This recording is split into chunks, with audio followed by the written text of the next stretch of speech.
கஷ்டம் வந்தால் கலங்காதே, அதுவே உன் திறமையை வெளிப்படுத்தும்.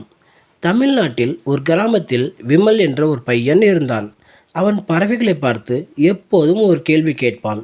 காற்று பலமாக வீசும்போது இவங்க எப்படி பறக்கிறாங்க? ஒரு நாள் அவன் வயலுக்கு சென்றபோது ஒரு பெரிய கழுகு காற்றுக்கு எதிராக பறக்க முயற்சித்தது. காற்று ரொம்ப பலமாக இருந்தது. கழுகு கீழே விழர் போல இருந்தது.